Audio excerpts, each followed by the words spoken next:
The morning Clayton Walden rode out of Caldwell, Kansas, Myrtle Donnelly told herself she was glad to see him go, and she almost believed it. It was the autumn of 1878, and the high plains wind was doing what it always did in October, cutting straight through a person like it had somewhere important to be, and no patience for anything standing in its way. Myrtle stood in the doorway of her father's dry goods store on Main Street, arms folded across the front of her calico dress, watching the dust rise behind Clayton's dun-colored horse as he made his way down the length of town. He did not look back. She had not expected him to. Clayton Walden was not the kind of man who looked back, and that, she had always told herself, was precisely the problem with him. She went back inside and began counting bolts of fabric she had already counted twice that morning, and she did not allow herself to stand in that doorway again. Caldwell sat right on the edge of the Cherokee Strip, a cattle town that had grown up fast and wild along the Kisham Trail, and by 1878 it had settled into something caught between lawless and civilized, never quite comfortable being either. There was a jail that the marshal used regularly, a church that the reverend filled on Sundays with people who spent the rest of the week doing things that required a great deal of repentance, 3 saloons, a hotel, a telegraph office, and Donnelly's dry goods, which Myrtle had been running largely on her own for the past 2 years since her father, Edmund Donnelly, had fallen ill with a chest ailment that had never fully resolved itself. Edmund was a kind man, soft-spoken and careful with money in the way that men who had once lost everything tend to be. He had come west from Ohio in 1861 with a young wife and a wagon full of hope, and he had built the store from nothing, and then his wife had died of fever in 1866, and it had been Edmund and Myrtle ever since. Myrtle had been 8 years old when her mother died. She was 24 now, and she carried herself with the particular kind of self-sufficiency that grows in people who learn early that the world does not pause in its turning because you have had your heart broken. Clayton Walden had arrived in Caldwell 14 months ago. Coming up from Texas with a cattle drive he had helped push all the way from the Rio Grande. He was 30 years old, broad-shouldered, with dark hair that went a little long behind the ears and eyes the color of creek water in late summer. Not quite green, not quite brown, shifting depending on the light. He had a slow way of speaking that made people lean in slightly to catch his words, and a directness that some people found refreshing and others found unsettling, because he had a habit of saying exactly what he meant and waiting patiently while other people caught up to it. After the drive ended and the crew broke up, most of the men took their wages and headed to the saloon and then to the next job. Clayton stayed. He took work at the Granger Ranch 4 miles east of town, helping with fall roundup, and then the ranch owner, old Ben Granger, offered him a permanent position as lead hand, and Clayton accepted. He came into town on Saturdays for supplies, and that was how he first came to stand at the counter of Donnelly's dry goods with a list written in a careful hand on a folded piece of paper. Myrtle had been measuring out coffee beans when he came in. She did not look up immediately. "I will be right with you," she said. "Take your time," he said, and something about the way he said it, like he genuinely meant it, like he had all the time there was, made her look up. That was 14 months ago, and in those 14 months a great deal had happened, and also, somehow, not enough. He had come into the store every Saturday without fail. They had talked across the counter, first about practical things, the price of flour, whether the new shipment of rope was strong enough for what he needed, whether there was any news from the East, and then about less practical things. He had asked her once what she read, and when she said she had a copy of George Eliot's Middlemarch that she was working through for the second time, he had been quiet for a moment and then said he had not read it but that he had read Cela's Marner once in a bunkhouse in New Mexico and it had stayed with him. She had been surprised. Cowboys did not, in her experience, tend to mention George Eliot unprompted. She had lent him Middlemarch. He had returned it 3 weeks later with a folded piece of paper tucked inside at chapter 32, and on the paper he had written, This is the part where Dorothea realizes she has been brave enough to see clearly. I think that is harder than most things. He had not signed it, as if he assumed she would know who it was from, and she had put the note in the drawer of her writing desk and not quite examined why. Over the months, there had been other things. He had helped her carry a heavy shipment of feed sacks off the freight wagon one afternoon when she was alone in the store and her father was resting. He had fixed the hinge on her front door without being asked.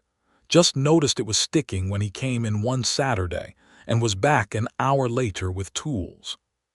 He had sat with her on the step outside the store one evening in July when a summer storm was rolling in from the south, and the sky had gone the color of a bruise, and they had watched the lightning without speaking much, and it had been one of the most comfortable silences of her life. And yet he had never said anything that crossed the line from warmth into something more definite, and she had never said anything either, because Myrtle Donnelly was not the kind of woman who said things first when she was not certain they would be received, and Clayton Walden was not the kind of man who, actually, she was not sure what kind of man he was in that regard, which was part of the trouble. In September, things had begun to shift in ways she did not fully understand. He had seemed distracted on his last few Saturday visits, quieter than usual, answering her questions with shorter answers, his eyes going to the door or the window in a way that suggested his mind was elsewhere. She had told herself it was ranch business, that the fall work was demanding, that she was reading too much into the behavior of a man she had no claim on. Then, 3 days ago, Ben Granger had come into the store himself, which he almost never did, being a man who sent his list with whoever was going to town, and he had mentioned, in the way of a man sharing information he assumes is already widely known, that Clayton had given his notice at the ranch, that he was leaving the territory. Going back to Texas, or maybe Colorado, he wasn't sure which, end of the month. Myrtle had said, "Is that right?" in a tone she hoped sounded neutral, and Ben Granger had said yes. It was a shame, good hand, and bought his supplies and left. She had stood behind that counter for a long moment after he left, and the feeling that moved through her was not neutral at all. It was something closer to the feeling of reaching for a lamp in the dark and finding empty air where the table should have been. Clayton had come in the following Saturday, yesterday, as it now stood, and he had his list and she had filled his order, and he had said, at the end, while she was wrapping the last of his purchases, "I expect I won't be needing to put in another order after this one." She had kept her eyes on the brown paper she was folding. "I heard you were leaving," she said. "Word travels," he said. "It does in a town this size." She tied the string around the package and set it on the counter. "Is it Colorado?" He was quiet for a moment, thinking Texas. "Got some land there I've been meaning to see about, family land." "That sounds like a good reason to go," she said, and she handed him the package and met his eyes and smiled in a way that she hoped looked like genuine goodwill, and not like something being held very carefully together.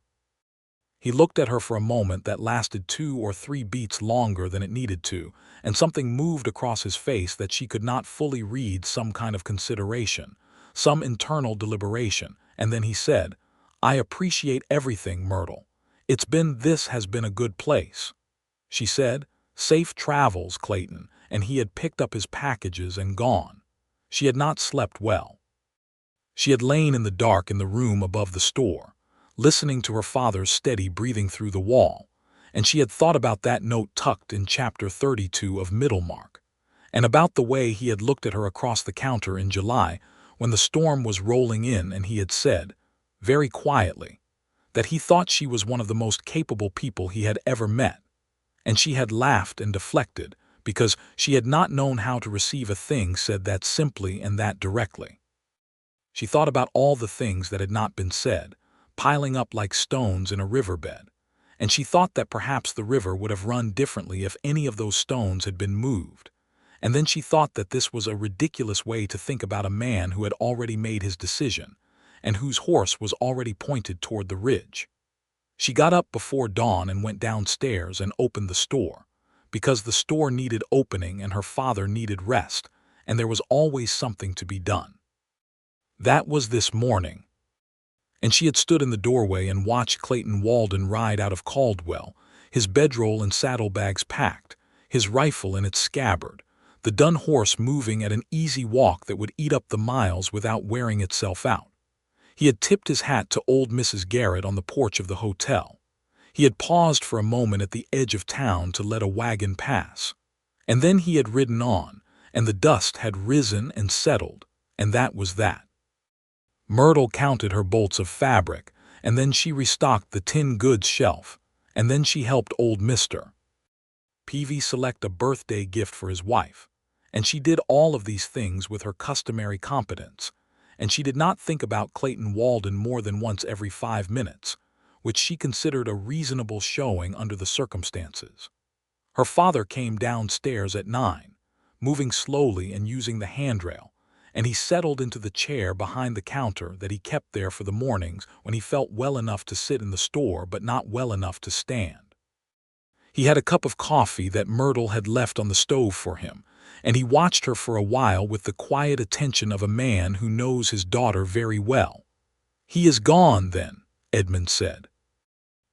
Myrtle said without looking up from the inventory ledger. "I am sorry, Myrtle." "There is nothing to be sorry about," she said. "He was free to go. He had not made any. There was nothing to prevent him." Edmund was quiet for a moment. He was a man who chose his words carefully, partly by temperament and partly by wisdom, and he knew when his daughter was using precision of language as a shield. "Did you tell him?" he asked. "Tell him what?" "What you felt." Myrtle set down her pen. She looked at her father, at his thin face and kind eyes, and she said, "No, and I am not going to talk about this." Edmund nodded slowly. "All right," he said. "Then I will just say one thing and then I will be quiet. Papa, one thing." He looked at her steadily. "Your mother told me she loved me in the middle of a general store in Columbus, Ohio, because I was about to walk out the door with the wrong notion in my head, and she was not the kind of woman who did that sort of thing, but she did it. And here you are." Myrtle looked at him for a long moment. Then she looked at the door of the store. Then she looked back at him. "He is already well down the road," she said. "The Cimarron Ridge is 7 miles out," her father said. "A man riding easy doesn't reach it in under 2 hours." She stood very still. Outside, the October wind moved through the street and set the sign above the hotel swinging. The sound of it was a slow, rhythmic creak, like something not quite decided. "The store needs minding," she said. "I am sitting right here," her father said. "I believe I can manage for an hour." She looked at him for another moment, and then she went to the back and got her coat and her horse from the small stable behind the store. The bay mare named Pepper, who was steady and fast, and had never once balked at what Myrtle asked of her. And she rode out of Caldwell in the direction Clayton Walden had gone. The land between Caldwell and the Cimarron Ridge was open country, rolling grassland that in October had gone the color of old honey, the grass bent in long, slow waves by the wind. The sky was enormous, the way Kansas skies were, stacked with clouds that moved like something purposeful. Myrtle rode at a canter, not quite a full gallop, because she was not entirely sure what she was doing, and she did not want to arrive breathless and foolish at a scene she had not thought through. What was she going to say? She had ridden out of town without a clear answer to that question, which was unlike her. Myrtle Donnelly was a woman of plans and practicalities. She kept neat ledgers. She forecasted the store's inventory 2 months in advance. She did not ride after men across open grassland without knowing what she meant to say when she caught them. But her father had said, "Here you are," and something in her chest had simply moved, and her legs had carried her to the stable before her head had finished the argument. She could see the ridge ahead now, a long, low rise where the land lifted before dropping toward the strip of cottonwood trees that marked the Cimarron River. It was the natural edge of things, the point where the Caldwell country gave way to the rougher, less settled land beyond. Past the ridge, the trail wound south and eventually connected to the roads that led into the Indian Territory and beyond. She had never gone past the ridge herself. She had no reason to. Her life was on this side of it. She scanned the ridge and saw nothing, and her heart dropped in a way that surprised her with its violence, because she had been telling herself she was doing this on principle, on some abstract notion of courage, and not because she desperately did not want him to have already crossed over. And then she saw him. He was there at the top of the ridge on the dun horse, and he was not moving. He had stopped at the high point where the land fell away on both sides, and he was sitting very still in the saddle, and he appeared to be looking back at Caldwell. At this distance she could not be certain of that, but his horse was facing the direction she was coming from, and he had not yet turned to go down the other side. She pushed Pepper into a full gallop. She was close enough now to see clearly, and what she saw was that Clayton Walden had indeed turned his horse at the ridge. He was facing back toward town, sitting still as a man made of patience, watching her come toward him across the golden grass. He did not move to meet her, and he did not move away. He simply waited, and that waiting was somehow one of the most significant things she had ever seen a person do. She pulled Pepper up when she reached the base of the ridge and let the horse pick her way up the slope, because the ground was rocky near the top and she was not in a reckless mood, not precisely. When she reached him she was 6 feet away and she stopped, and they looked at each other. His face was, she had spent a good deal of time looking at his face over 14 months, and she had thought she knew its configurations, but right now it looked different. It looked like a man who had reached the edge of something and turned around because he could not go forward. "You turned back," she said. She had not meant to start there, but it was the most immediate fact. "I did," he said. "You were sitting up here looking back at town." "I was." She looked at him. He looked at her.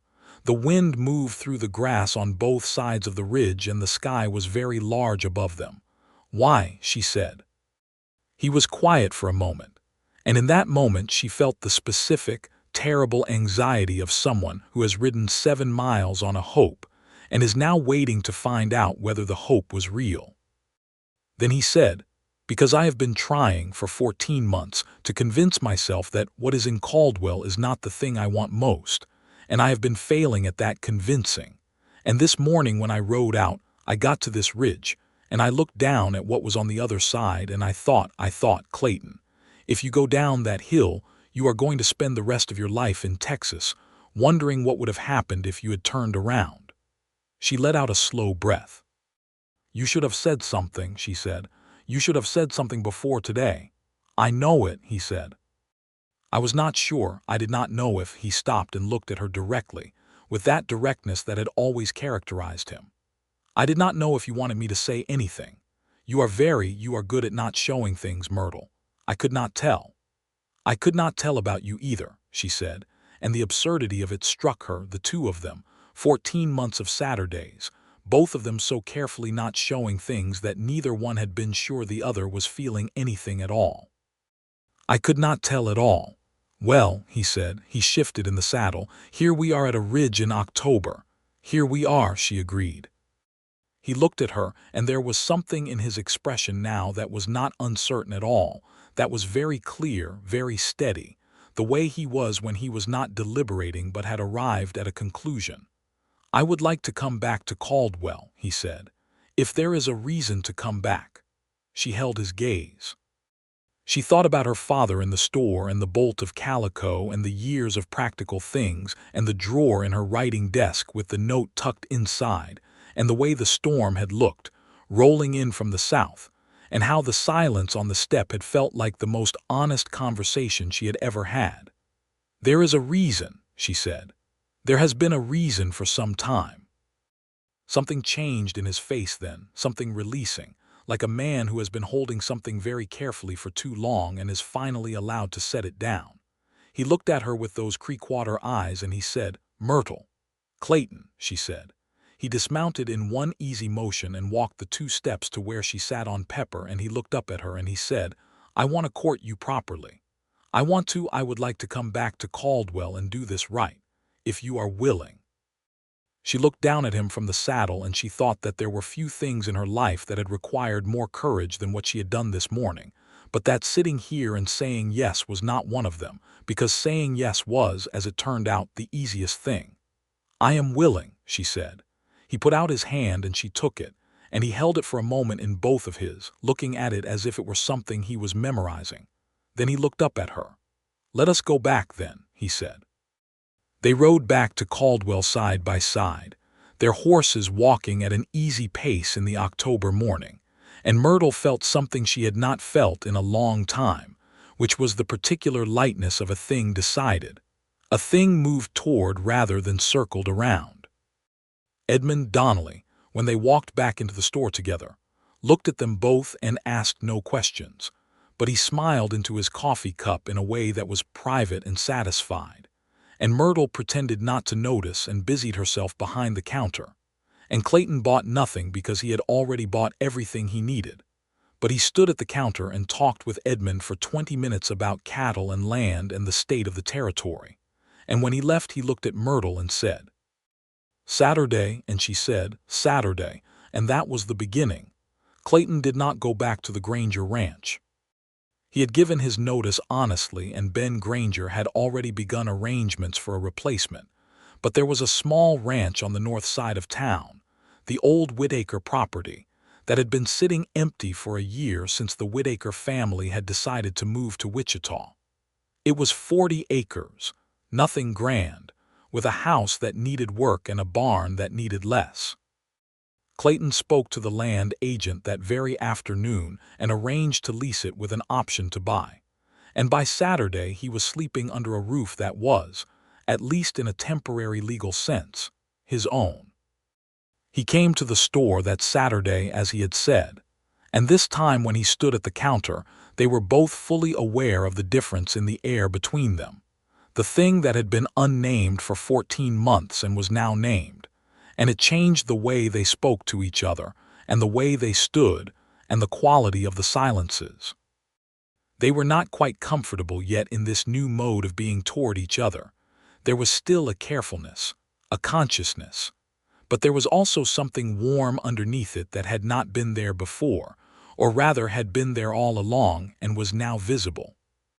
He asked her to walk with him that evening after she closed the store, and she said yes, and they walked down to the small park of cottonwood trees at the south end of Caldwell, where the creek came through, and they sat on the bank in the last of the October light and talked for 2 hours. They talked about the sorts of things people talk about when they are finally allowed to be curious about each other. His childhood in Texas, her years in Ohio before the move west, what they had each wanted when they were young and what they had wanted since. He told her about his family's land in Texas, about his father who had worked it hard and his mother who had run the household with the precision of someone determined that chaos would not win, about the 2 older brothers who had stayed and the younger sister who had married a preacher in San Antonio. She told him about her mother, a little, the way she talked about her mother with people she trusted carefully, measuring out only what she was sure she could say without her voice doing something she did not want it to do. She told him that her mother had been funny, genuinely funny in the way of someone who laughed at real things and not at what was expected, and that she had been beautiful in an ordinary kind of way that had more to do with how she moved than how she looked, and that she had died in the spring, and the prairie flowers had been out, and Myrtle had for a long time afterward been angry with flowers as a category. Clayton listened to all of this without trying to fix it or redirect it, which was what she needed from a listener, and she was grateful. They walked back to the store as the stars were coming out. He stood at her door and looked at her for a long moment in the way he had a habit of doing, that unhurried appraisal that took her in fully and without pretense. "This is good," he said. I am glad I turned around." "So am I," she said, and meant it absolutely. November came in with the first real cold, and Clayton worked at the Whitaker place, which he had started calling the Walden place in the privacy of his own thoughts, making it livable. He rechinked the walls and fixed the roof where it leaked and replaced 2 rotted floorboards in the bedroom, and repaired the hinges on the barn doors. And during all of this labor, He carried on a running internal conversation with himself about how things were progressing and what he was hoping for, and how to proceed in a manner that was honest and also sufficiently patient.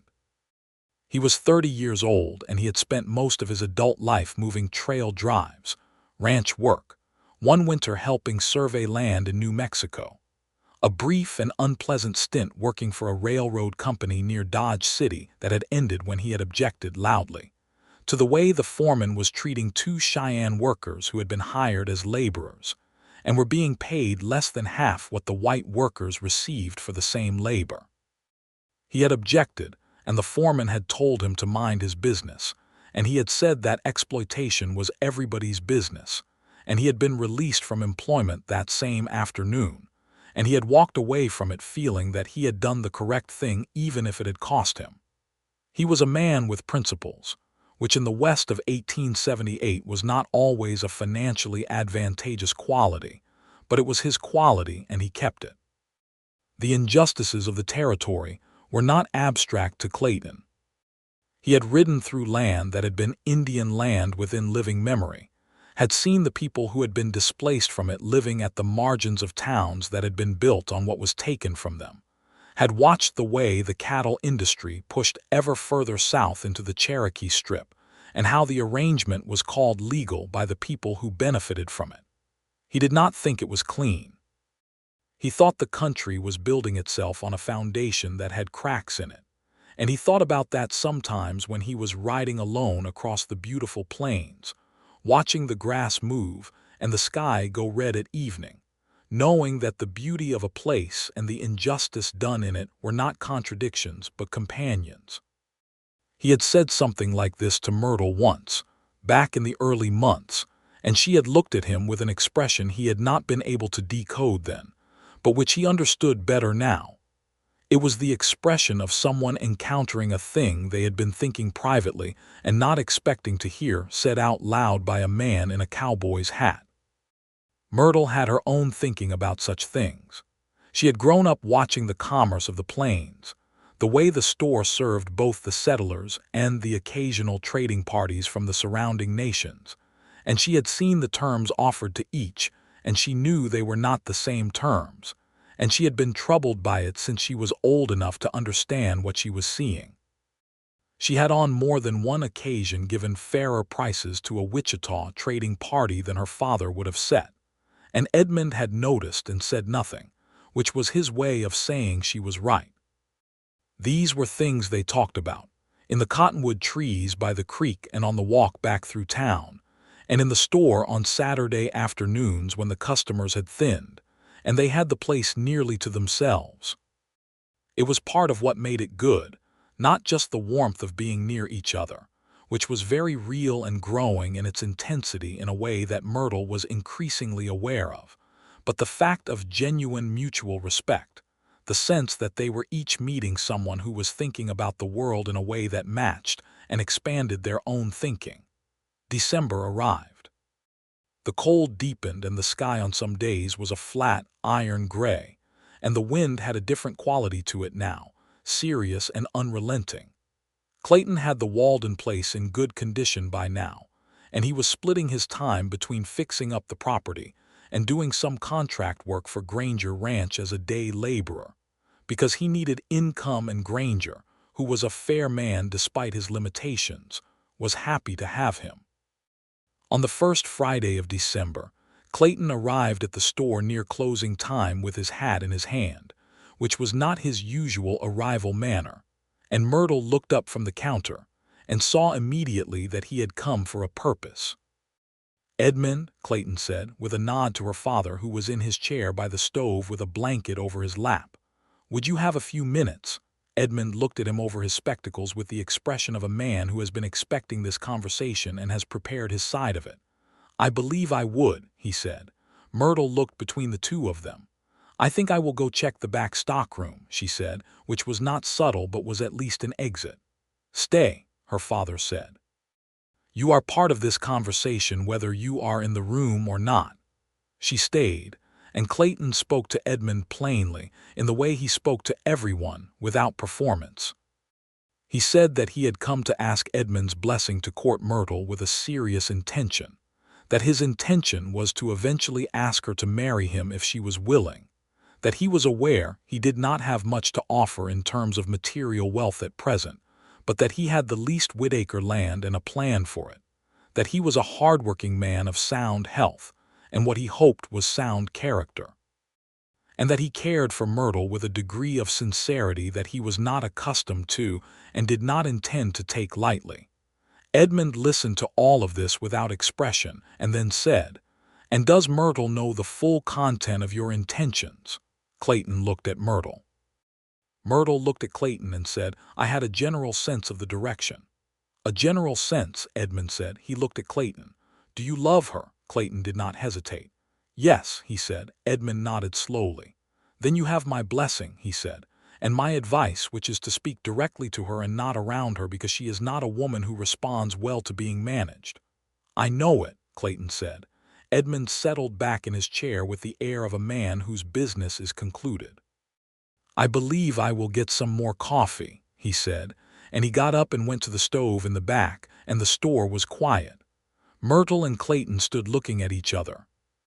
The lamplight was warm, and the smell of the store coffee and tobacco and dry goods and oil was around them, and outside the December wind made its sound against the glass.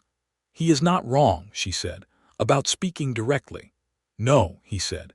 He set his hat on the counter and he looked at her with that clear, steady look. "I love you, Myrtle.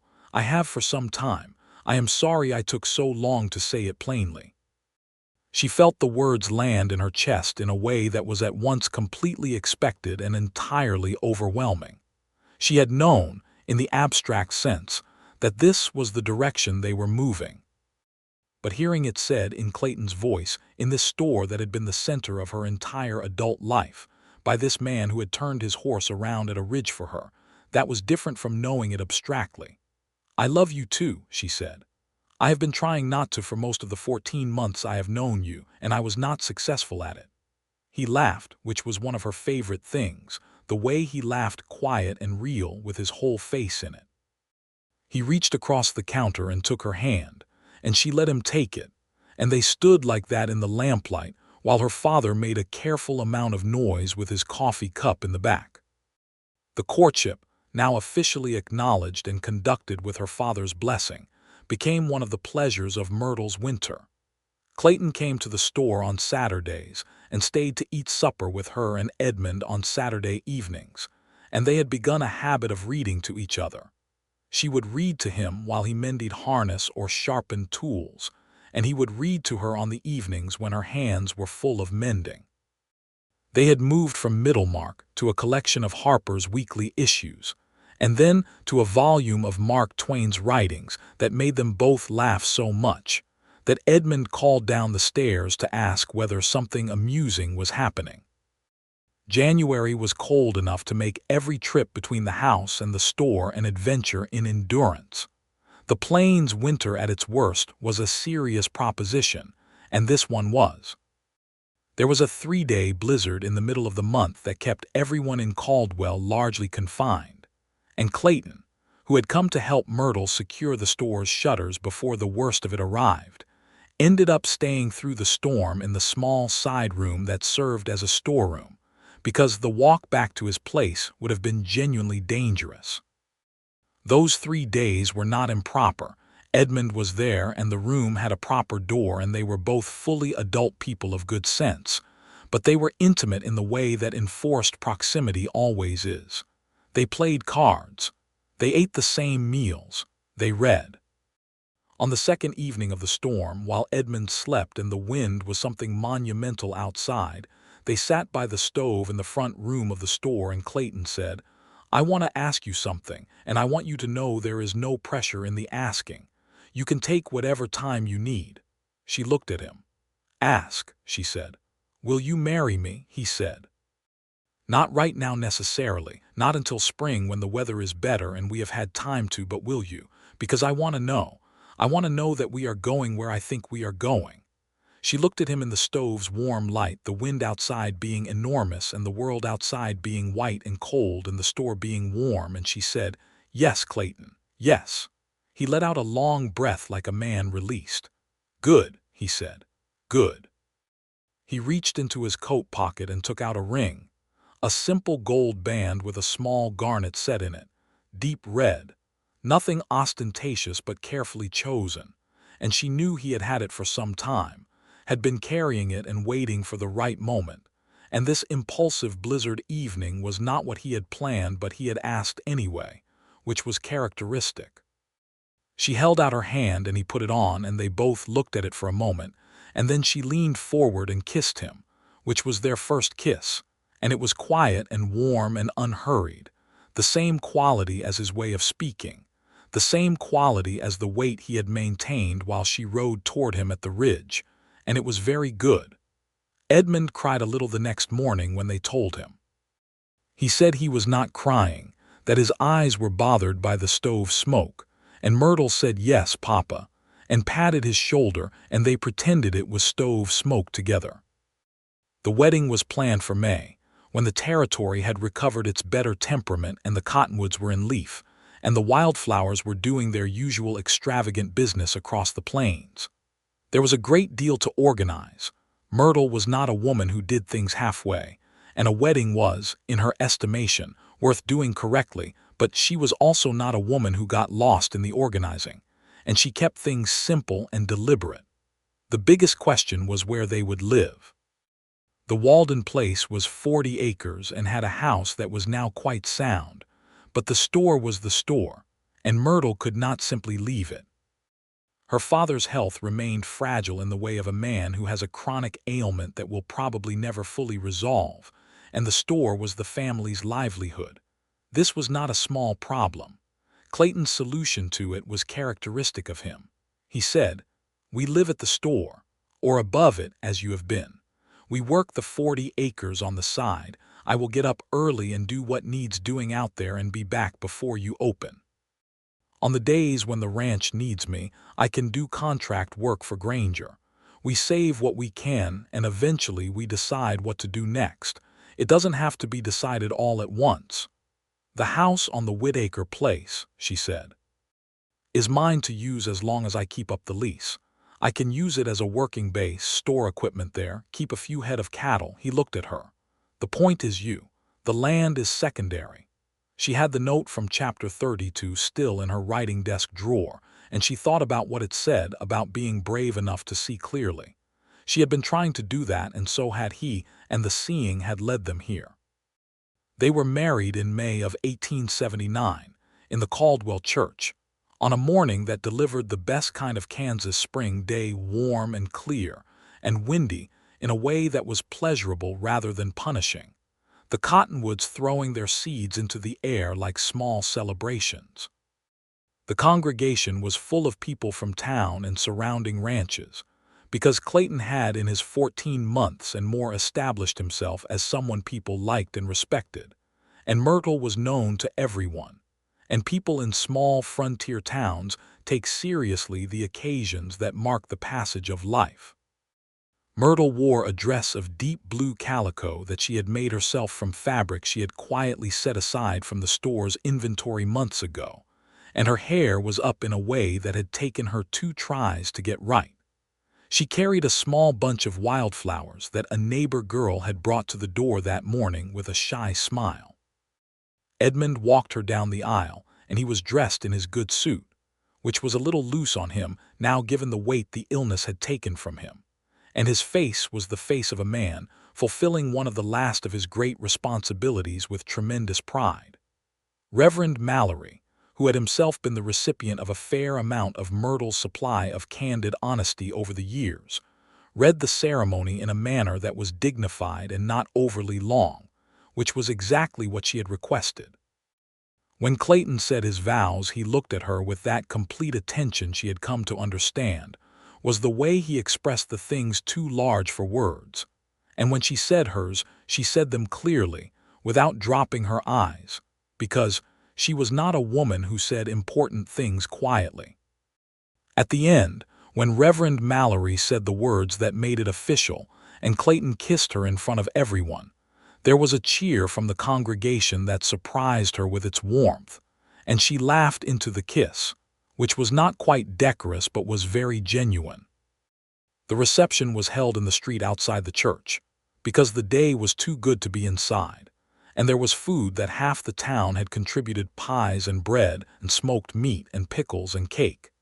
And there was fiddle music from Pete Callahan, who played at dances and was good enough that even the people who did not ordinarily dance were dancing, including Edmund Donnelly, who danced one slow turn with his daughter and then sat down and looked very happy. Clayton danced with her several times, and he was better at it than she had expected, which she told him, and he said he had learned at ranch dances in Texas as a young man, and that it was one of the more practical skills the experience had given him. They danced until the light went gold and long, and the town smelled of spring and wood smoke and possibility. They spent that first night at the store, in the rooms above it, because that was where they lived. And in the morning Clayton was up before the sun to go out to the Whitaker place and see to the small herd of cattle he had acquired, and Myrtle opened the store at her customary time, and that was how their married life began, in the ordinary cadence of work, and the extra warmth that filled the ordinary cadence, because the person you loved was in it with you. The summer of 1879 was a good one. The cattle market was strong, the store did reliable business, and Clayton's work between the ranch contract and the small herd was building towards something that felt like solidity. He was up early and busy, and came home in the evenings with the kind of tiredness that is satisfying rather than depleting, the tiredness of meaningful work done. Myrtle ran the store with the same efficiency she always had, and the addition of Clayton's income meant that, for the first time, she was not constantly calculating which repairs to defer, and she could order a little more inventory, and she could occasionally spend money on something that was not strictly necessary, like the novel from the bookstore in Wichita that she ordered through the mail and which took 6 weeks to arrive. Edmund's health, while not improving exactly, was stable enough that he could sit in his chair in the store most mornings and serve as company and occasional wise counsel, and Myrtle could leave him in the afternoons to do bookwork in the back or take short errands without worry. There were days when he was not well enough to come down, and on those days she brought his meals upstairs and sat with him while he ate, and they talked about the store and the town and the old days in Ohio, and she thought about how much she was grateful for him, for the way he had been, the kind of father who told her the truth and respected her intelligence, and sat in a store chair on a cold October morning and said one thing. In September, Myrtle realized she was going to have a child. She waited a few weeks to be certain, and then she told Clayton on a Sunday evening when they were sitting on the step outside the store, in the same place where they had once watched the storm roll in, and the sky had that late September quality of being very clean and very high. She told him simply, because she was a person who said things simply, and she watched his face. She saw the moment it landed a stillness, and then something opening up wide and genuine, and he turned to her with an expression she had no word for except that it made her throat tighten. "When?" he said. "March, I think." He sat for a moment, clearly adjusting his picture of the coming months. Then he put his arm around her and she leaned into his shoulder and they sat looking at the sky, and he said, "I am so glad," in a quiet voice that she felt rather than heard. "I am so glad." She covered his hand with hers and held it. "So am I," she said. Edmund was delighted in his contained way. He said, "Good," and nodded several times, and then excused himself and went upstairs, and she heard him moving around up there for a while, and she suspected he was sitting at the window looking at the street and feeling the great feelings in private, which was his right. The baby came in late March of 1880, a boy, which neither of them had predicted or cared particularly about predicting, and he was healthy and loud from the first moment, which the midwife, Mrs. Hobbs, said was a very good sign. They named him Edmund James Walden, Edmund for her father and James for Clayton's father, and the two old names sat well together. Clayton held the baby for the first time standing in the bedroom above the store, still in his work coat, because He had ridden back from the Whittaker place at full speed when Mrs. Hobbs had sent word that things were progressing, and he held the baby with a careful attentiveness, looking down at the small, red, indignant face, and he said to Myrtle, "He looks very serious." "He looks like you," she said. "I am not certain that is a compliment at this particular moment." She laughed, which hurt somewhat but was worth it. "It is meant as one," she said. Edmund Donnelly met his grandson that same afternoon, and the look on the older man's face was something Myrtle kept carefully in memory. The look of a man who had built something that outlasted him, who had raised a person who had become, in the fullest sense, herself, and who was watching that person's continuation into the future with a depth of satisfaction that had no adequate expression. He held the baby for a long time, saying nothing, his thin hands very gentle around the small weight. He died in October of 1880, quietly in his sleep, the way that gentle people sometimes do. The chest ailment had progressed over the summer in a slow and unavoidable way, and toward the end he had been sleeping more and talking less, but his mind had been clear, and he had been, by his own account, content. He had seen Myrtle married and settled and happy, and he had held his grandson, and he had in those final weeks looked at the world with the particular peacefulness of someone who feels that the accounts are mostly settled. Myrtle grieved him in her own way, which was deeply and not loudly. Clayton stayed close, doing more of the daily work so that she had space to feel what she felt, and he did this without making her ask for it or discuss it. He seemed to understand that she needed presence and not management, and he provided it, and she was grateful in ways she showed him rather than named, which he received without needing them named. They buried Edmund in the Caldwell cemetery on a day in October that was cool and clear, and the Reverend said the right things, and several of the longtime townspeople came who had known Edmund since the early days of the store, and Myrtle stood at the grave with Clayton beside her and little Edmund in her arms, 7 months old and working hard on the project of reaching for her collar buttons, and she thought that her father had had a good life, all things considered, and that she intended to make one too. The store was entirely hers now.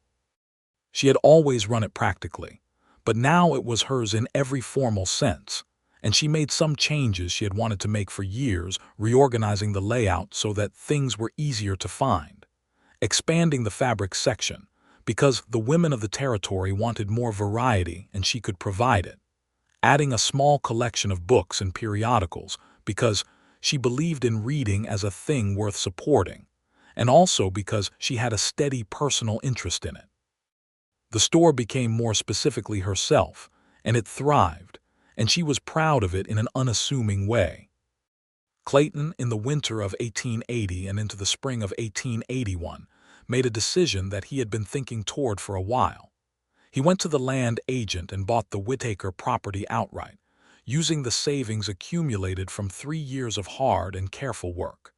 It was theirs now, not leased but owned, and 40 acres of Kansas land, however modest, was something real. He extended the small herd to 20 head, hired a young man named Peter Ash to help him manage the property on a part-time basis. Peter was 19, the son of a homesteader family from the next county, and he was eager and capable and reminded Clayton a little of himself at that age, and began thinking about what the place could become over the next decade. He talked all of this through with Myrtle, as he talked everything through with her, because she was his partner in all the most substantive senses of the word. She had opinions about the cattle market, and she had done enough bookkeeping in her life to look at his numbers critically and ask useful questions, and she knew the territory's commerce in a way he did not yet, having been embedded in it for years. They made plans together, which was both practically useful and one of the great pleasures of the life they were building. By the fall of 1881, Peter Ash was working full days on the Walden place and doing good work, and Clayton was thinking about whether to add to the herd again or to invest in better equipment, and he and Myrtle were also, in a way they discussed carefully and warmly, thinking about the possibility of another child.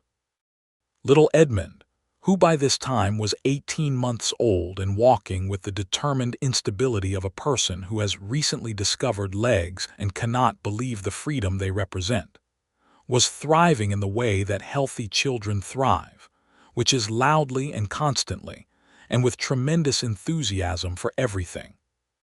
He had his father's direct gaze and his mother's precision, and he was beginning to accumulate words with a rapidity that both of them found remarkable and occasionally startling, since he tended to deploy them in company without warning. Myrtle's second pregnancy announced itself in the early months of 1882, and this time she felt easier in it, not because it was simpler physically, it was much the same, but because she was less in the territory of the unknown. She knew what the months would look like, and she knew that at the end of them there would be another person in the house, and she found this prospect entirely wonderful. The second child, born in the fall of 1882, was a girl. They named her Clara Walden Clara for no one in particular, simply because they both thought it was a good name, and me for Clayton's mother, who was still living in Texas, and to whom Clayton wrote regular letters, and who had written back with great enthusiasm about the prospect of a granddaughter to complement the grandson she had not yet met. Clara was a different creature from Edmund in temperament, where he was direct and determined. She was watchful and seemingly always taking information in through eyes that were very large and very dark, like her father's, and very serious. She cried less than Edmund had as an infant and observed more, and Myrtle sometimes caught herself watching this small person, watching the world and thinking that Clara was going to be remarkable, which she acknowledged was a thing that parents always think, but that she believed in this case was also simply true.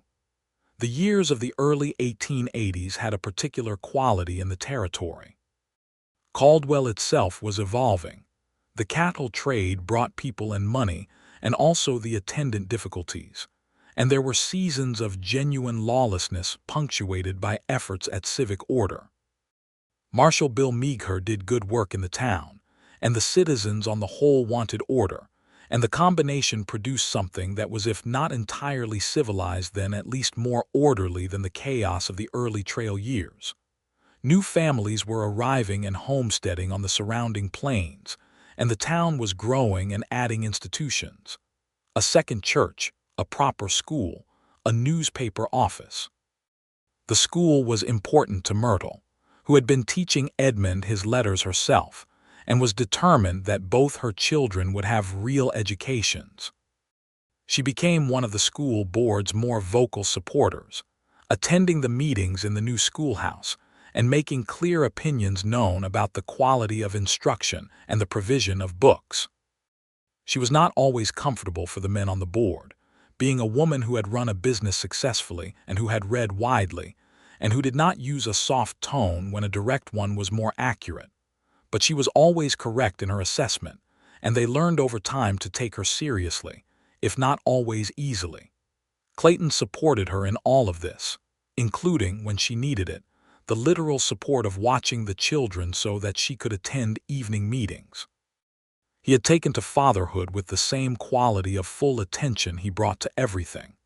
He read to Edmund and Clara every evening without fail, and he took them with him to the Walden place on Saturdays when the weather was good so they could see how the work was done and be near the animals, and he answered their questions with the same unhurried patience he had always used in conversations he cared about.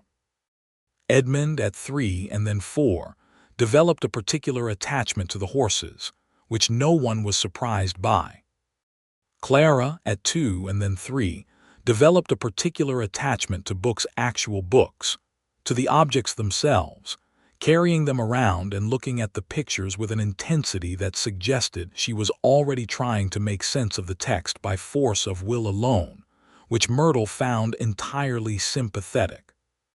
In the spring of 1883, Peter Ashe came to Clayton and said, with some embarrassment but also clearly great happiness, that he had asked a girl named Rose Finch to marry him, and she had said yes, and that he would need to be leaving the Walden place to go build a homestead of his own. Clayton shook his hand and congratulated him genuinely, and then began thinking about whether he could manage the property without a full-time hand or whether to find someone new, and decided eventually to bring in a part-time arrangement with two brothers from a homesteader family to the north who needed seasonal work, which served everyone adequately. That same spring, Clayton's mother made the journey from Texas to Caldwell to meet her grandchildren, and she turned out to be everything her son's letters had suggested, a small, sharp-eyed woman in her early 60s named Alice Walden, who had the same quality of directness in speech and the same particular way of listening, and who took one look at Myrtle and said, "I understand now why he turned that horse around," which made Myrtle blink. "He told you about that," she said. "He tells me most things," Alice said. "He wrote to me from the ridge itself, I think, or shortly after. He said he had done the most frightening thing of his adult life and turned his horse back and ridden toward someone instead of away, and that she had ridden toward him as well, and that he was going to marry her if she would have him." She looked at Myrtle with those Creekwater eyes, which was where Clayton had gotten them. I was very glad to hear it. Myrtle felt something warm and specific settle in her chest. "So was I," she said. Alice stayed for 3 weeks, and she and Myrtle, despite the potential for the awkwardness that sometimes characterizes that particular relationship, got on well. Not because they were alike, because they were different in temperament, Alice being somewhat more forthright and somewhat less measured than Myrtle, but because they respected each other's intelligence, and they both loved Clayton and they both loved the children, and those were sufficient foundations. Before Alice left, she sat with Myrtle one afternoon on the step outside the store, the same step where Myrtle had watched the storm years ago, where Clayton had told her she was one of the most capable people he had ever met, and she said, "He was not happy before, you know. He was fine. He was capable and he worked hard and he was decent to people, but he was not happy. He is now." She paused. "I wanted you to know that I see that." Myrtle was quiet for a moment. "He makes me happy too," she said. "Not in the way of making everything easy, he does not. Some things are quite hard, but in the way of being genuinely known, and knowing someone in return. That kind of happy." Alice nodded as if this was exactly the right answer. "Yes," she said, "that is the kind that counts." By 1884, Caldwell was changing in ways that were both exciting and, in some respects, bittersweet. The cattle trail was declining. The railroads were reaching further south, and the economics of the long drive were increasingly marginal, and the town that had been built on the cattle trade was having to find new identities for itself, becoming more agricultural, more settled, more ordinary in the way of permanence. The wildness that had characterized it in the early years was receding, not entirely and not all at once, but steadily. Myrtle felt the change as something complicated. She had complained plenty about the rowdiness of the trail years, had locked the store early on Saturday nights when the drives were in and the saloons were full, had been careful walking home in the dark in those years.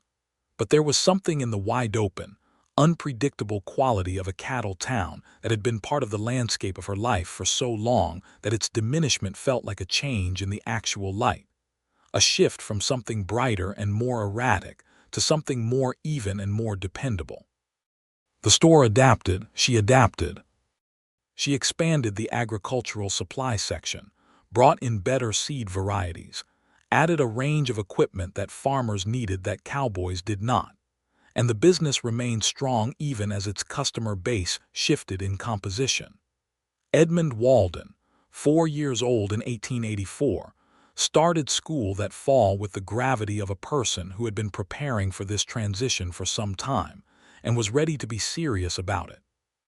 He came home every day with reports delivered in a precise, slightly formal manner about what had been covered and what he thought of it, and he had opinions, which were not always the teacher's opinions, and Myrtle handled the resulting parent-teacher conversations with a combination of genuine sympathy for the teacher and uncompromising support for her son's right to ask difficult questions. Clara, 2 years old, watched Edmund go to school each morning from the window of the store with an expression of deep, focused longing. She had by this age taught herself to recognize the letters of the alphabet from the books Myrtle had let her handle, and she could identify simple words by sight in a way that had surprised the family. And she sat with her mother for reading practice in the evenings, with the intensity of someone who has discovered water in a desert. Clayton, watching his daughter one evening working through a primer with her mother, was moved by the sight in a way that surprised him. He sat for a while just watching them, Myrtle's patient, exact guidance, Clara's dark-eyed concentration, and he thought about the ridge, about October of 1878, about a morning when he had sat at the highest point between what he was leaving and what he was leaving behind, and he had looked back, and he had seen something he could not make himself turn away from. He had been riding away from the best thing of his life. He had known it there, at the ridge, in a sudden and comprehensive way that had stopped his horse as surely as a physical hand on the reins. And then the shape of a rider had appeared on the road from Caldwell, coming at a canter, and something in his chest had moved in a way he had no precedent for, and he had known who it was before he could see clearly, and he had waited. He had told Myrtle once, later in their marriage, that he had been sitting at the ridge for almost 20 minutes before she had appeared. That he had turned his horse back and arrived at the top and sat there, and that in those 20 minutes he had been fighting with himself, arguing against his own heart in the way of a man who is afraid of what he wants, and that he had not fully resolved the argument when he saw her coming, but that seeing her coming had resolved it absolutely. She had said, "You waited for 20 minutes at the top of the ridge." He had said, "I was not going to come back down the Caldwell side unless I had thought it through." She had looked at him for a moment and then said, "I rode out not knowing what I was going to say when I reached you." "I know," he said. "That is one of the things I love about you. You were brave enough to go without a plan." "I had a father who told me one thing and then said he was going to be quiet," she said. "That is what I had instead of a plan." He had smiled at that. He had always been glad about Edmund Donnelly and the one thing. Now, watching his daughter and his wife in the lamplight, he felt what he always felt in these moments of uncomplicated happiness, a kind of deliberate gratitude, a conscious recognition of the good fortune of having turned around. He did not take it for granted. He had spent too much of his life moving to take anything good and stationary for granted. He put aside the mending he had been doing and came to sit at the table beside Clara, and she looked up at him with those large, serious eyes, and he said, "What are you reading?" "Cat," she said, pointing at the word. "Cat sits on mat." "That is exactly right," he said. "The cat sits on the mat." She nodded, satisfied, and returned to the page, and Myrtle looked across their daughter's head at Clayton and smiled. And it was the smile that she reserved for moments like this, warm and private and specific to him, and he received it the way he always received the things she gave him, completely, and with gratitude. The following years unfolded in the way that good years do, not without difficulty, because no life is without it, but with a fundamental soundness underneath all of it. The Walden place grew in value as Clayton added to the herd, and the land improved under careful management. The store continued to be the anchor of their daily life, and Myrtle ran it with the same combination of precision and genuine care for the people who depended on it. And she hired a young woman named Grace Tanner to help behind the counter, which gave her slightly more time in the evenings for the other parts of life. Grace was 22 and newly arrived in Caldwell from Missouri, a capable and cheerful person who learned quickly, and who Myrtle suspected had left Missouri for reasons that were none of her business. And she paid her fairly and treated her accordingly, and in return Grace was loyal and hardworking, and eventually became as much a part of the store as the shelves themselves. In 1885, Myrtle and Clayton had a third child, a boy whom they named Thomas, and who arrived in August on a hot, flat evening with complete efficiency, the midwife barely having time to arrive, which Mrs. Hobbs reported was perfectly acceptable and in fact rather considerate. Thomas was from the beginning a different sort of person than either Edmund or Clara. Where they had been serious and observant, Thomas was immediately and comprehensively cheerful, and he seemed to approach the world as if it were arranged primarily for his amusement, which it largely was, given the number of people who found it impossible not to laugh when he looked at them. Edmund, by this time 5 years old, received Thomas with a gravity appropriate to a firstborn being introduced to a second younger sibling, and he announced his intention to teach Thomas to ride a horse as soon as Thomas was old enough, which Clayton said was a responsible ambition. Clara, 3 years old, was initially suspicious of Thomas and then decided within approximately 48 hours that he was satisfactory and proceeded to treat him as a project, which Thomas seemed to find entirely agreeable. Caldwell in the late 1880s was quieter, more settled, further from its wild origins but also more established in a way that had its own character. The school had grown and now had 2 teachers. The church had a new roof. A doctor named Alvarez had set up a practice on the main street, and his presence meant that people had somewhere to go other than hoping for the best when they were ill, which was a genuine improvement. Myrtle served on the school board and the library committee, which she had helped establish by the simple expedient of gathering books from the store's inventory, and from donations and announcing that they were available to be borrowed by anyone who wanted them. The library was small but real, and she was proud of it with the satisfaction of someone who has built something useful out of conviction.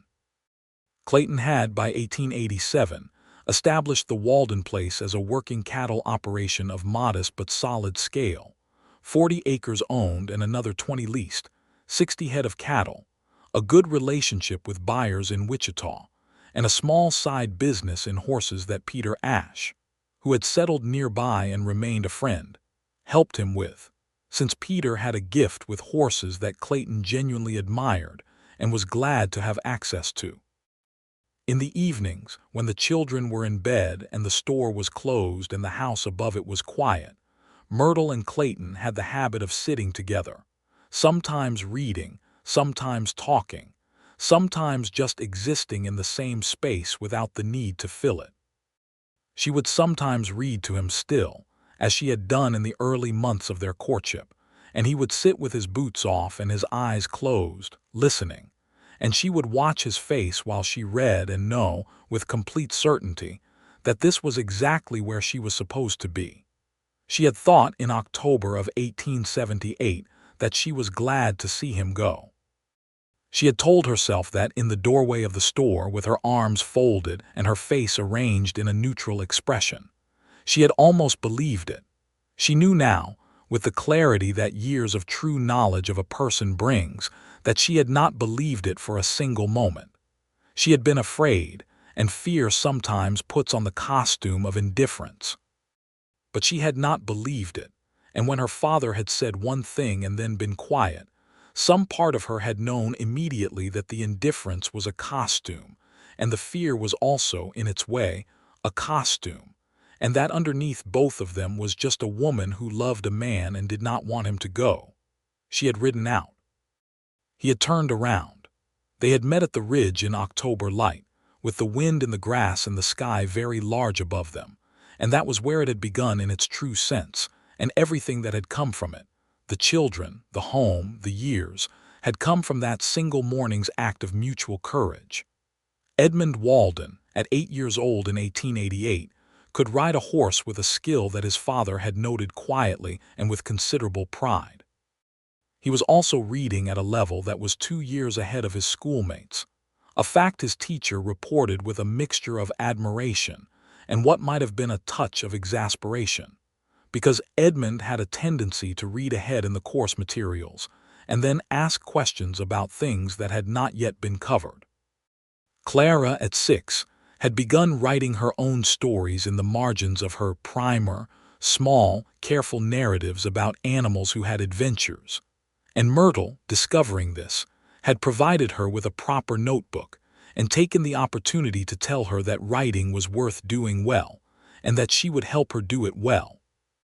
Clara had received this with the gravitas she brought to all serious matters, and had produced, within the week, a story about a horse and a bird who traveled west together, which was not technically polished, but was imaginatively alive in a way that made Myrtle sit very still for a moment after she read it.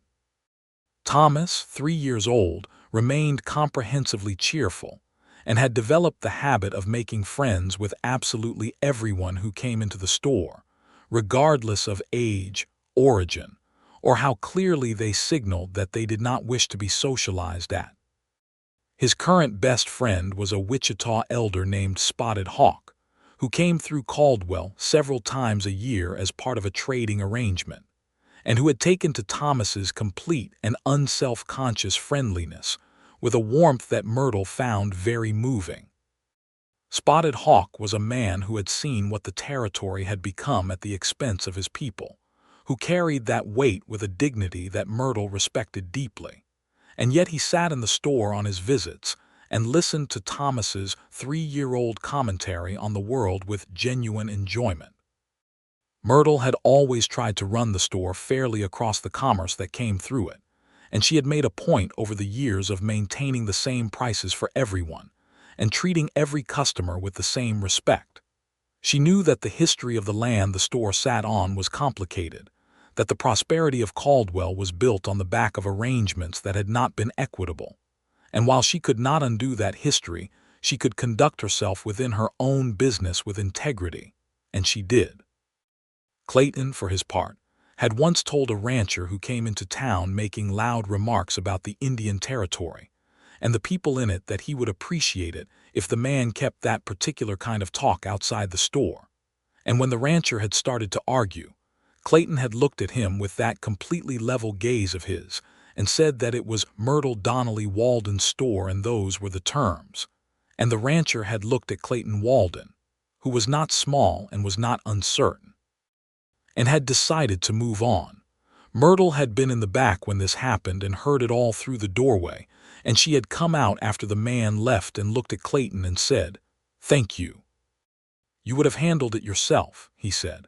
"I would have," she said, "but it is good to not have to sometimes." He nodded. "I know it," he said.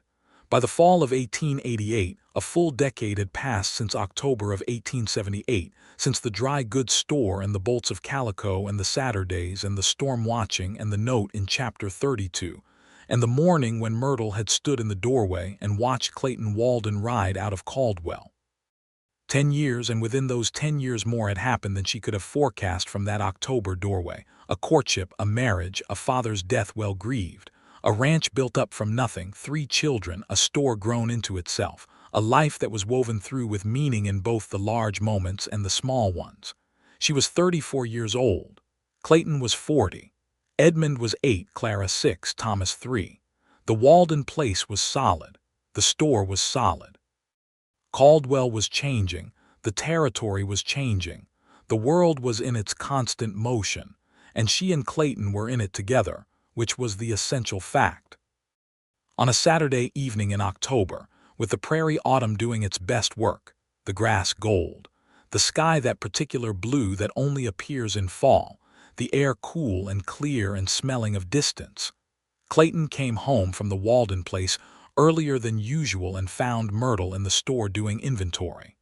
The children were upstairs with Grace, who had taken them for the afternoon so Myrtle could work in peace. He stood in the doorway of the store and looked at her, and something in his expression was careful and warm in a way that told her this was a purposeful visit, not just a return from work.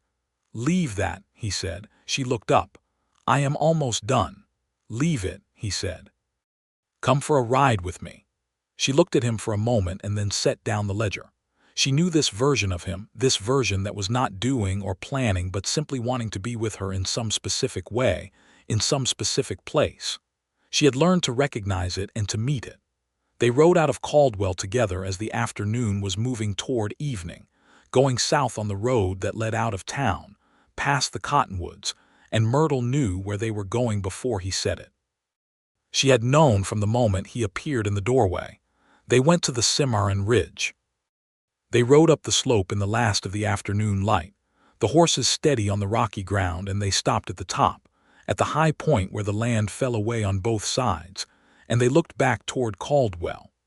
The town was visible from here, small and orderly against the enormous plain, its buildings catching the low light, smoke rising from chimneys, the whole of it sitting in the landscape with the stubborn endurance of a place that had decided to exist and did not intend to stop. Clayton sat looking at it for a long moment, then he looked at her. 10 years, he said. 10 years, she agreed. The wind moved through the grass on both sides of the ridge as it always did, because this was Kansas and the wind always had somewhere to be, and the sky was going from blue to the first hints of rose and gold at the horizon, and the grass was golden, and the world from this height looked very large and very beautiful. I want you to know, he said, that I would make the same choice. Every version of it. I would turn the horse around every time. She looked at him. At this face she knew as well as her own, perhaps better, the dark hair that had a little gray in it now at the temples, the creek-water eyes, the particular quality of his attention that had been the first thing that marked him as different, that way of being entirely present with a person that was rare and genuine and had never changed. So would I, she said. I would ride out every time. He reached across and took her hand, and they held it between them on the ridge in the October evening, looking at the town they had built their life in, and the sky going to color above it and the grass moving in its long, slow waves. And she thought that this was what the years had made, not just the practical things, the children and the store and the ranch, but this, right now, this specific quality of being known and being kept. This was what had been on the other side of that terrifying October morning, what had been waiting if they were brave enough to go toward each other. They rode back to Caldwell as the stars were coming out, the same stars that had always been here above the plains, that had been here before the cattle drives and the towns, that would be here long after, and the horses walked easy in the dark, and neither of them needed to say anything because everything had been said and was still being said, continuously, in every morning that began together and every evening that ended the same way.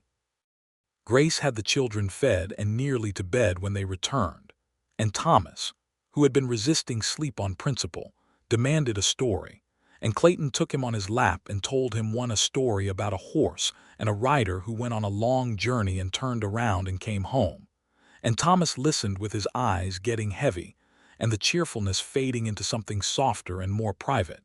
And by the end of the story, he was asleep against his father's shoulder. Clayton carried him to bed with the care of a man who does not put down anything precious carelessly. Clara was already asleep, her notebook on the pillow beside her, and Edmund was awake with a book, and Clayton sat on the edge of his bed for a moment and talked to him quietly about the ride, and Edmund listened and asked sensible questions in the way he always did, and then said he was glad they had a place like the Ridge to go to, and Clayton said he was too.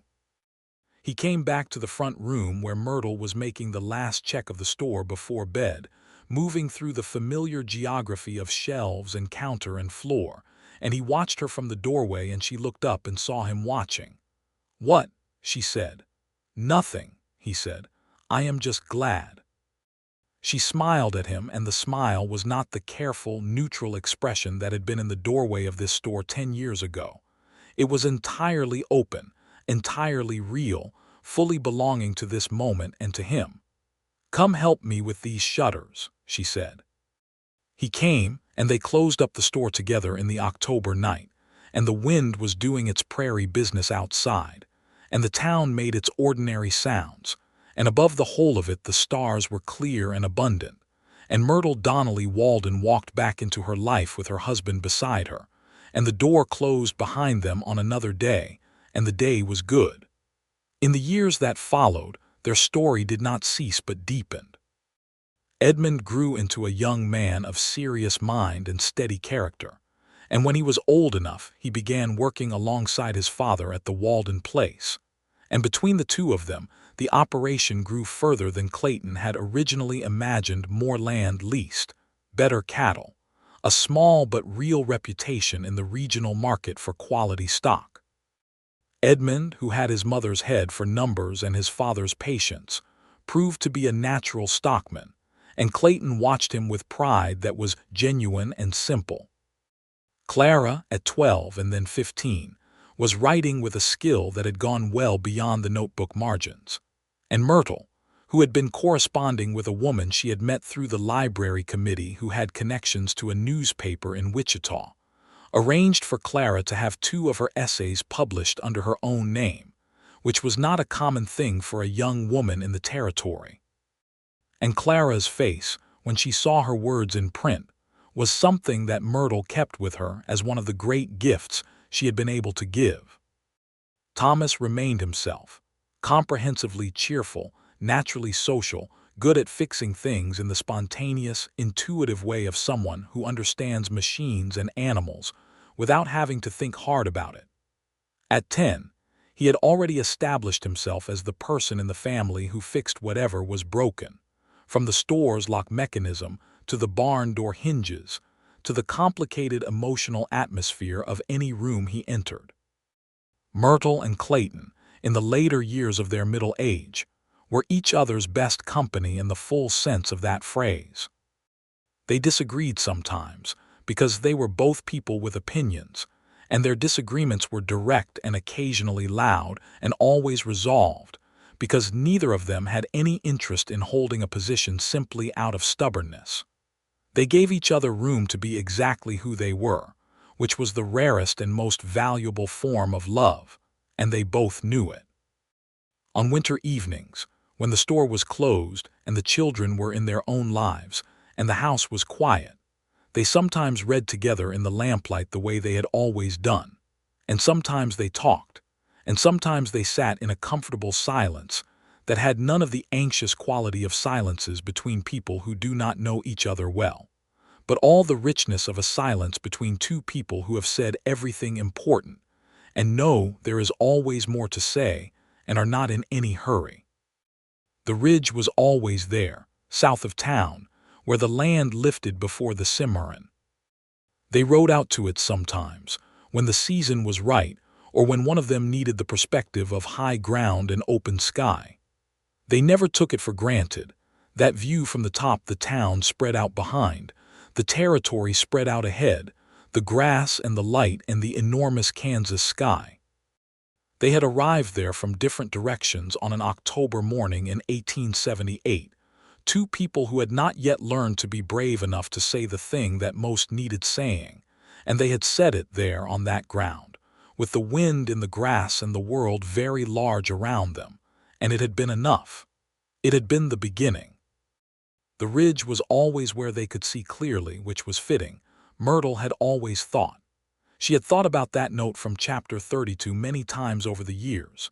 She had it still, not in the desk drawer but in a small wooden box where she kept the things that mattered most: Edmund's baby shoe, the garnet ring she had worn until her finger grew too different in shape, and she had moved it to a chain, a pressed wildflower from their wedding day. Clayton had written, "This is the part where Dorothea realizes she has been brave enough to see clearly. I think that is harder than most things." She had read it again the previous spring, holding it in the good light from the window, the handwriting familiar to her now in 100,000 versions from letters and lists and the margins of books he had read. She had folded it back along its original crease and returned it to the box, and she had thought. Yes, she had thought. It was harder than most things. She had thought, and it was worth every bit of the difficulty, and I would do it again and every single time. The plains went on as they always had, enormous and breathing, the grass moving in its ceaseless way beneath the ceaseless sky. The cattle trails grew quieter and the towns grew steadier, and the territory moved toward statehood and the world continued its turning. And in Caldwell, in the store on the main street, and on the ridge where the land lifted before the Cimarron, 2 people went on knowing each other, which was the whole of it, which was everything.